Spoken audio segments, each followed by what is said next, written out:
Oh hi, just when you thought it was safe to eat a peach again, I'm back to talk about Call Me By Your Name. A few weeks ago I reviewed that movie and it got a huge response. If you haven't watched that video yet, I definitely recommend going and doing that now.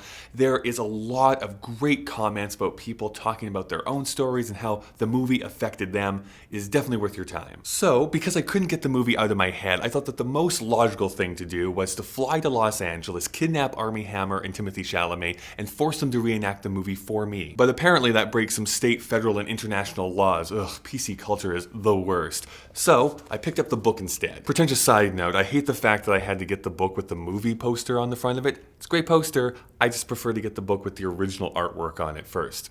And pretentious side note, I am a firm believer that in matters of adaptation, things do need to be changed. Stuff that works on the written page does not necessarily translate very well to a visual medium, so alterations do need to be made. And this book is largely in the head of one of its characters, so kind of hard to visualize that on film. That being said, let's start off by talking about some of the similarities and differences between the book and the movie. The book is entirely from Elio's point of view, which means we do have a bit of an unreliable narrator.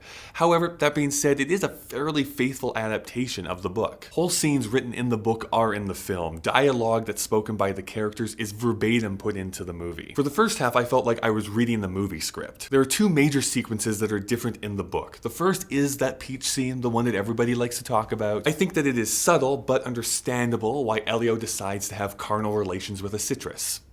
Let that sentence wash over you. This is his first relationship with a man. He's not as experienced, so he needs to practice. In the book, this scene happens in Elio's bedroom instead of a dirty mattress in the attic, which, I mean, come on, I don't care who you are, there's no way I'm laying on that mattress. After the deed, Oliver finds him and is going to eat the peach before Elio breaks down and cries. But in the book, he actually does eat the peach. This is what is written. Whatever happens between us, Elio, I just want you to know, don't ever say you didn't know. He was still chewing. In the heat of passion, it would have been one thing, but this was quite another. He was taking me away with him. His words made no sense, but I knew exactly what they meant. It turns the scene much more sensual. I thought that in the movie it showed that Elio had this shame inside of him and Oliver being able to come over and comfort him and loving him despite that shame. The book, on the other hand, is using this as a way for the two characters to form an even deeper connection with one another. The other scene that is different is when Elio and Oliver take a trip to Rome. In the movie, it's pretty short based on budgetary reasons I've later learned, but in the book they go and meet a publisher and spend a pretty debauched evening together. All the time, Elio knows that this is most likely going to be the last time that him and Oliver are going to spend any real time with one another, so there's this air of melancholy over those pages. I will say that the way that the movie handles their last scene together is way better than it is in the book. The way that Oliver lazily waves goodbye, the way that Elio stands on the platform as the train chugs away into the distance, and then the way that he breaks down as he phones his mother. It's all so heartbreaking. I loved it, but it's sad. But also great. None of this happens in the book. In fact, their last meeting is not even dwelled upon. Instead, Elio finds himself back in his hometown, a little lovesick, and he shambles around until the book transitions into the next 30 years of his life. There's this interesting exchange that Elio has with this young girl who I don't think even appears in the movie. Her name is Vimini. She's about 7 years younger than Elio, and here's what she says. "You both left without saying goodbye." "You're right, we did. We didn't mean anything by it. Oh, with you, I don't mind, but him, I do. Very much." "Why?" "Why, Elio, you must forgive me for saying so, but you've never been very intelligent." It took me a while to see where she was headed with this. Then it hit me. "I may never see him again either," I said. "No, you still might. But I don't know about me." This is how the book transitions in the final chapter, that there are these people that come into our lives that can be so impactful for a summer, a year, a moment of our lives, and that we do not have the same impact on them, which in itself is kind of tragic. Before I get to the ending of both the movie and the book, I do want to read some passages. Author Andre Aciman has some beautiful prose. You can see all the bent pages I made while I was reading the book, so sorry to all the librarians out there, but I hate you. No, that's not true. I was just working with what I had. Just like in the movie, the book captures teenage infatuation exceedingly well. Oftentimes we think that our first love is our only love until we're proven wrong years later. There's this moment where Elio finds himself alone in Oliver's room. It goes, I put his pillow over my face, kissed it savagely, and, wrapping my legs around it, told it what I lacked the courage to tell everyone else in the world. Then, I told him what I wanted. It took less than a minute. The secret was out of my body. So what if he saw? So what if he caught me? So what? So what? So what? Later on, Elio wonders what his life would have been like had they picked another applicant besides Oliver.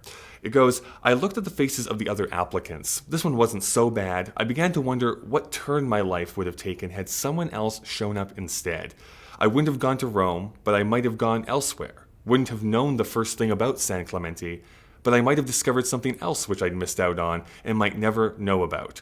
Wouldn't have changed, would never be who I am today, would have become someone else. Which is something that I think a lot about. The people and the experiences that we have absolutely shape the present us. And oftentimes, I want to meet this other person that I could have been. But in the end, that's impossible because you have to live with the current you, even if they're awful roommates. I've heard that the producers may want to make a sequel to this film, that they'd follow the template that the Before series has had, where they revisit the same characters over a set number of years. The book does give some source material for this, and while I definitely want to return to these characters and to the aesthetic of the film, I also kind of hope that they don't. The last shot of the movie that plays over the credits is so powerful to me, so defiant, that Elio has finally discovered that he can be somebody without being beholden to another. The book does not have that ending. Elio has other relationships, but is still bewitched by that summer that he spent with Oliver. There's no finale to their relationship, even if they don't speak or interact for years upon years. The final couple of pages is set in present day 2008 when this book was published,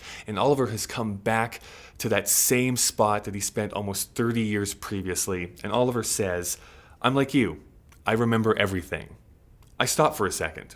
If you remember everything, I wanted to say, and if you are really like me, then before you leave tomorrow, or when you're just ready to shut the door of the taxi and have already said goodbye to everyone else, and there's not a thing left to say in this life, then, just this once, turn to me, even in jest, or as an afterthought, which would have meant everything to me when we were together, and as you did back then, look me in the face, hold my gaze, and call me by your name. The book definitely hits that theme more clearly than the movie does, that by using another person's name, you're actually forming a closer bond in that relationship. In a relationship, you are not just you are you and that other person at the same time. There's also this motif that runs throughout the book about Heraclitus. It's mentioned a few times. Heraclitus, if you're not familiar, is the philosopher who is best known for saying that you never step in the same river twice. There is always something a little different, even if you return to the same spot another time. Elio and Oliver's relationship will never be the same after that summer. Personalities and society will never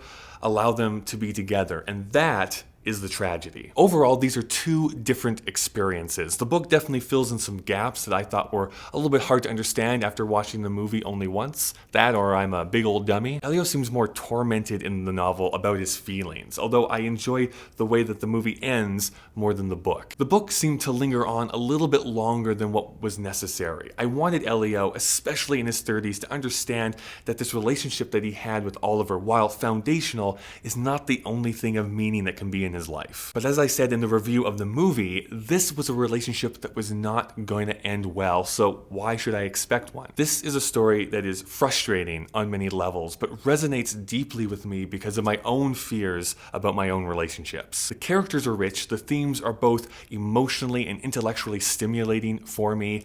I was both filled with despair and happiness. But I'm much more interested to know what you think. Have you read the book and seen the movie? Which did you prefer? What scene resonates the most with you? Let me know down in the comments below. Thanks for watching. My name is Kyle. I upload videos every Monday and Thursday. They're no longer monetized, so there's that. But if you really want to help support me, think about going over to my Patreon page. For as little as $1 a month, you can help support me.